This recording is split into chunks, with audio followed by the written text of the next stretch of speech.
Hello students, welcome back to another video. इस video में हम देखेंगे part second of introduction of 3.3 exercise. ठीक है। ये आपने already lines and angles chapter 5 में 7th क्लास में पढ़ा है कि जब दो पैरेलल लाइंस को एक ट्रांसवर्सल इंटरसेक्ट करे, कोई एक लाइन इंटरसेक्ट करे, ये दो पैरेलल लाइन को एक लाइन ने इंटरसेक्ट किया, इसको हम ट्रांसवर्सल बोलते हैं। दो लाइनों को एक लाइन इंटरसेक्ट करती है, उसको क्या बोलते हैं? ट्रांसवर्सल बोलते हैं। ठीक हो गया।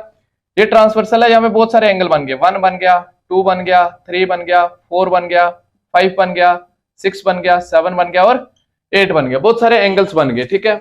अब ये जो बहुत सारे एंगल्स बन गए, हमें पता है, ध्यान से देखना, ये जो बाहर का एंगल है ना, ये बाहर का एंगल और ये अंदर का एंगल, ये बाहर का एंगल मैं रेड मार्कर से मार्क करता हूं। ये जो बाहर का एंगल है ये अंदर के एंगल के इक्वल हो जाता है। तो हमें पता चल जाता है कि जो एंगल 1 है वो एंगल 5 के इक्वल हो जाता है। तो ये होते हैं करस्पॉन्डिंग एंगल्स। इनको क्या बोलते हैं? Corresponding angles. तो करस्पॉन्डिंग एंगल्स यहां से देखो क्या क्या निकल के आएंगे। पहला कौन सा जोड़ा होगा करस्पॉन्डिंग एंगल्स का? 1 और 5।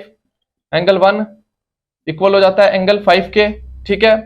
दूसरा, अगर लाइंस पैरेलल है तो ये इक्वल हो जाते हैं। लाइंस पैरेलल है, इक्वल नहीं होते। करस्पॉन्डिंग एंगल्स तो रहते हैं बट इक्वल नहीं होते। इक्वल तभी होते हैं जब लाइंस पैरेलल होते। उसी तरह से ये अंदर वाला ये बाहर वाले के इक्वल हो जाता है। दूसरा जोड़ा एंगल 2 इक्वल टू एंगल 5 आ जाता है। थर्ड चीज आपके पास क्या आती है? इस तरफ से एंगल 2 इक्वल हो जाता है एंगल 6 के। ये बाहर वाला, ये अंदर वाले के। Angle 2 equal to angle 6। उसी तरह से फोर्थ पेयर आपके पास क्या आता है? Angle 3 equal to angle 7। ये कौन से एंगल्स होते हैं? Corresponding angles.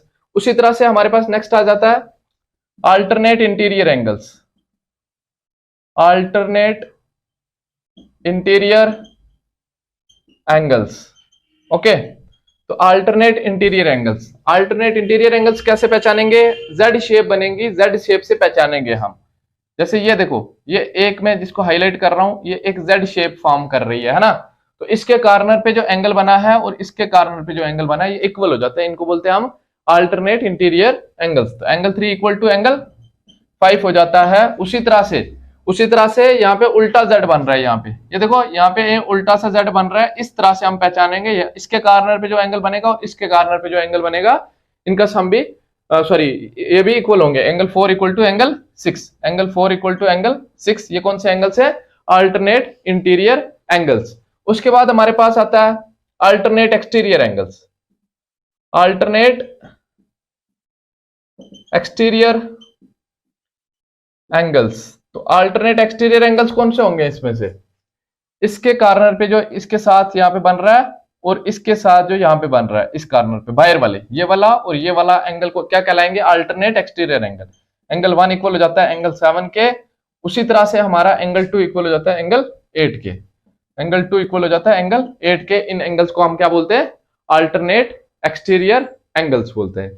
उसके बाद हमारे पास आता है को इंटीरियर एंगल्स। को इंटीरियर एंगल्स।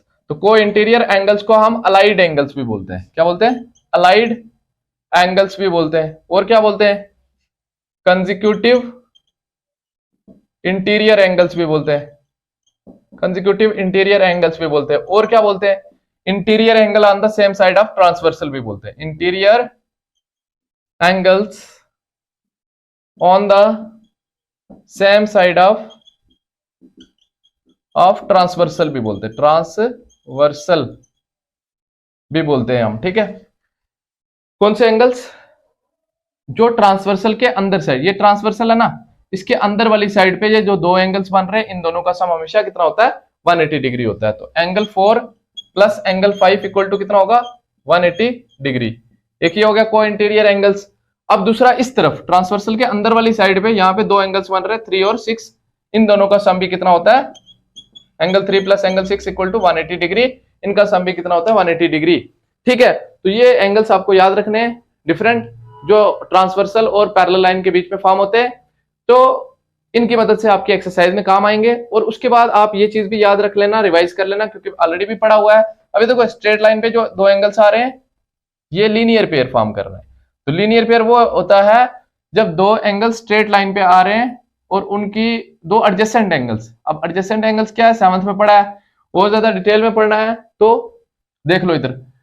मतलब एडजेसेंट एंगल्स वो होते हैं, जैसे फॉर एग्जांपल ये आ गया है ना, ये एंगल 1 है, ये एंगल 2 है, तो ये एडजेसेंट एंगल्स कब होंगे, जब जो नॉन कॉमन, ये देखो ये कॉमन है ना, ये दोनों में आ रही है, नीचे वाले में भी आ रही है, ऊपर वाले में भी, ये मिडिल में आ रही है, जो नॉन कॉमन है वो मिडिल में आनी चाहिए, और एक ही वर्टेक्स से ये भी बना होना चाहिए, और एक ही वर्टेक्स से ये भी बना होना चाहिए, तो ये होता है एडजेसेंट एंगल। अब एडजेसेंट एंगल लीनियर पेयर कब बन जाते हैं, जब ये नॉन कॉमन आर्म बिल्कुल अपोजिट हो जाती है, जब ये इधर हो जाए, ये इधर हो जाए, और कॉमन वाली इस तरह से हो जाए, ठीक है।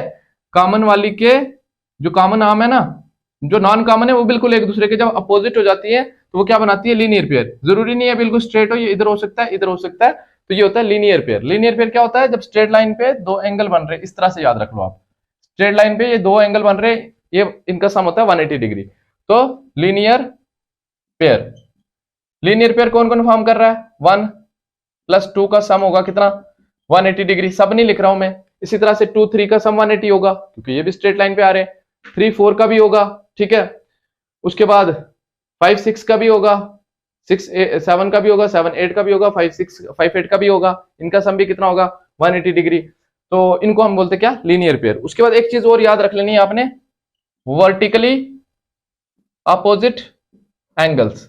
तो वर्टिकली अपोजिट एंगल्स कब पहचानेंगे, जब क्रॉस करेंगे लाइंस। देखो ये लाइन इसको क्रॉस कर रही है, ये दो लाइन क्रॉस कर रही है, तो जो इस तरफ एंगल बनता है और इस तरफ एंगल बनता है, बिल्कुल अपोजिट में जो एंगल्स बनते हैं वो वर्टिकली अपोजिट एंगल्स होते हैं। तो एंगल 3 इक्वल हो जाता है एंगल एंगल 1 इक्वल हो जाता है एंगल 3 के। उसी तरह से 2 4 के इक्वल हो जाता है, 5 7 के इक्वल हो जाता है, और 6 8 के इक्वल हो जाता है। ये हमारे कौन से एंगल्स होते हैं, वर्टिकली अपोजिट एंगल। सारे नहीं लिखे मैंने क्योंकि ऑलरेडी आपने पढ़ा हुआ है, ये भी सब पढ़ा हुआ था, बट एक काफी बच्चों को दिक्कत आएगी अगर आगे ये नहीं पढ़ेंगे, तो डायरेक्ट वो एक्सरसाइज करेंगे तो दिक्कत आएगी आपको। तो इसलिए ये एक ब्रीफ इंट्रोडक्शन आपको पता होनी चाहिए। होप कि आपको समझ आई होगी ये वीडियो। समझ आई है तो please do like share and subscribe the channel. Thank you for watching the video.